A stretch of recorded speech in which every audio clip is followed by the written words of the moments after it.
Good morning and welcome back to Fresh. I'm Julie Dilorenzo, your host for this segment, of course brought to you in part by Elkhart County Living Magazine. And you know what, Peg? There's snow outside, but there's love in the air today. We are going to be talking about diamonds, a girl's best friend, and give some people some ideas about diamond shopping and what to look for. Of course, we want to talk about the magazine. It just came out a couple of weeks ago, the new one. So give us a heads up on what's happening with the magazine. Well, as Julie said, one of the main features is all about diamonds and proposing and really interesting, intimate stories of couples and how that all came to be. And as always, we always have our calendar of events, which is very popular, things to do, places to go, entertainment, dining, just lots of really neat things happening in and around the Elkhart County area. And as always, you can find the magazine at Martin's Grocery Store, Kroger's, magazine racks, wherever magazines are sold, you can pick up a copy. You can become a subscriber for $12 a year and get the issues delivered directly to your home. You can go to our website, which is www.maplecitymedia.com. Look for all the information on there, how to become a subscriber, look at back issues, just lots of interesting information that you can find there. It's a great informative magazine. I think it's just gaining popularity as each month goes. So we always appreciate you being here, Peg. Thank you very much. Well, we are here at Sorg Jewelers. We're with Darren Sorg, and we're at the new location here on County Road 17, which is absolutely beautiful and phenomenal. I know you guys have been in the business for a long time. Yeah, 110 years. Well, you look really good for 110. Yeah, thanks. Well, we are going to talk about diamonds. As Peg said, there was a great article in the latest issue about proposing. It was mostly about proposing, but of course you were gracious enough to talk about diamonds. And let's just kind of go over a little bit about diamonds, where most of our diamonds that we might be wearing on our hands today come from. Yeah, most of them actually probably come from South Africa. And it's you look in most of the crown jewels are from South Africa. It's the finest rough, and also they're cut very well down there as well. And are they probably one of the most durable stones? Oh yeah, it's no question. Science they are a 10 on the Mohs scale to be scientific. So they are the hardest gem. Yeah. All right. Well, you know what I always surprised me is, you know, the colored diamonds are really becoming popular, but how do they get pink or how do they get canary yellow? Mother Nature. Like for instance, the yellow as they're being formed, and they're about 3.5 billion years old. Are you kidding me? No. So when they're being formed, it picks up a trace element of, say, yellow would be the nitrogen that'll turn them yellow. Blue, I think they'll pick up some boron.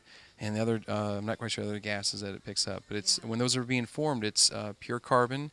And it's intense heat, intense pressure, and a lot of years. And then with those little pockets of gas that happens, and that changes color. And those are the natural ones are phenomenal and very, very rare.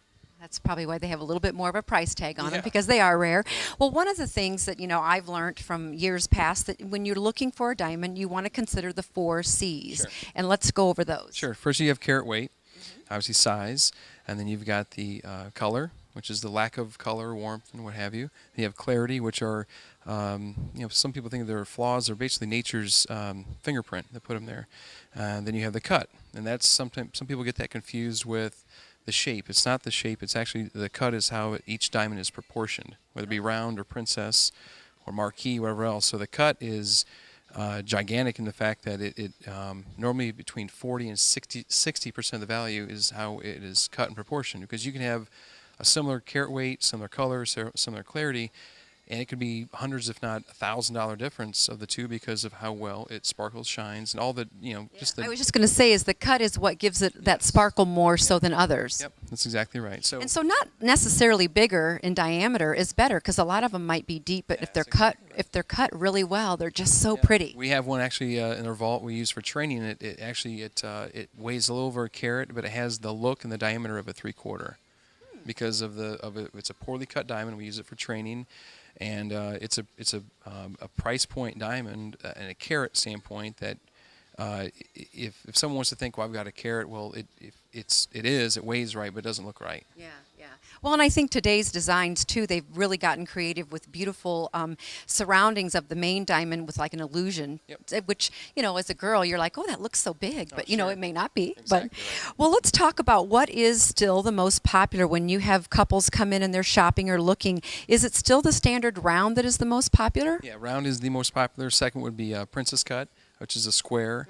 And then after that, the cushion, maybe the Asher cut. And you get the fancy shapes also with the marquise and the pear shapes and such. But typically, it's the round and the princess. Yeah, I love my round one. Well, do you have any advice for couples who are kind of in that stage in their relationship where, you know, the guy's thinking, I'd like to propose. You've probably had both men that come in without the girl knowing anything and pick out a ring, and you have them coming in together, maybe just shopping. Yep. But what's your knowledge and advice on that? Well, I would say just take it in stride. Sometimes you get the guys that say that independently they come in, or even together, they get very stressed out about it. It's not. It shouldn't be. We trying to create a very relaxed and friendly atmosphere here, and so I guess the advice on that would be your circle of trust is good. And in fact, if the girl's kind of unknowing, but they've been dating for some time, but maybe consult maybe with her mom or maybe her best friend. But again, that trust factor is key, because if they want to keep it a surprise, then obviously they have to trust that person and say, what do you think she may like, or what have you. And that's, I think, from the last, 4 or 5 years, I imagine that they not too many surprises. There's a few out there, but a lot of times they will shop together. I would think too, you could just get the stone and set it on just a silver band for the presentation of That doesn't happen very often, though. No, It really? doesn't, no. All A lot of right. times they'll shop and they'll get some ideas, and Yeah. then the girl she'll be out of the picture. Yeah. And then he knows that it's up to him, and, Yeah. and if he comes, ring A, B, or C, that she'll be happy with either one of the three or something like that. Yeah. Well, we don't want people to miss out that, you're not just about jewelry. Of course, you do provide great designs if someone has, jewelry that maybe they've inherited, or a grandmother or mother has passed away and they have diamonds. So, talk about your specialty designs, maybe some of the other quick lines of figurines, frames, wedding things.